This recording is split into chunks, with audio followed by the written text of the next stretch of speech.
And just as they were longing very much after the blind beggar, meanwhile, he called out, "I am here. I have come to you for the wedding, and I am presenting you with a wedding discourse present, which is called a drasha geschenk, that you should be old as I. For previously I had blessed you with this, that you should be as old as I. Now I present it to you as an absolute gift, drasha geschenk, that you should live as long as I. You think that I am blind. I'm not blind at all, except the whole world does not amount by me to the blink of an eye. Thus he appears blind, for he doesn't peek into the world whatsoever, even as a blink of an eye. Therefore, no vision nor any glimpse of the world at all is relevant to him, because I am very old, and I am yet entirely young, and have not yet begun to live at all, but I am still very old. And it is not I alone that says this, rather I have an approbation on this from the great eagle. I will tell you a story." All this the blind beggar said. "One time there were people traveling on many ships on the sea. A storm wind came and broke the ships, and the people were saved. The people came to a tower.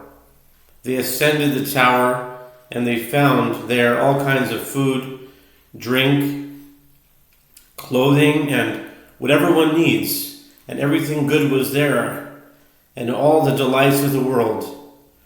They spoke up and said that each one should tell an old story, what he remembers from his first memory, that is, what he remembers since his memory began. There were old and young people there, and they honored the oldest one, them, to tell over first. He answered and said, 'What shall I tell you? I remember back when they cut the apple off the branch. No one at all knew what he was saying. However, there were wise men there, and they said, "Oh, wow! That is a totally old story." Then they honored the second elder, who was younger than the first, that he should tell over. The second one replied, "That there is an old story? I remember that story, but I remember back, even when the candle was burning." Those who were there replied, "That story there is older than the first."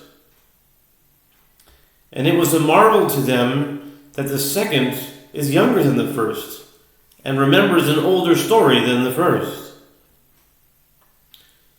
Then they honored the third elder, that he should tell over. The third one, who was younger yet, spoke up, saying, "I remember back even when the construction of the fruit was just beginning, when the fruit was just starting to become a fruit." They answered there, "This is even an older story." Then the fourth spoke up, who was even yet younger. "I remember back, even when they were bringing the seed so as to plant the fruit." The fifth answered, who was yet younger, "I recall even the sages who thought up and brought out the seed."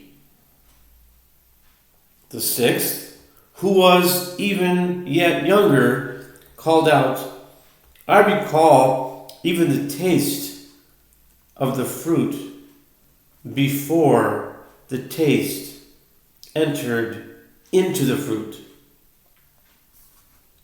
The seventh called out, I recall even the smell of the fruit before the smell entered the fruit. The eighth answered and said, I remember even the appearance of the fruit before it went upon the fruit. And I, the blind beggar who was telling all this, was at the time just a child, and I too was there. And I announced, I remember all these stories, and I remember absolutely nothing. They replied, that is a story entirely older than all of them. And it was a great marvel to them that the child remembers more than all of them.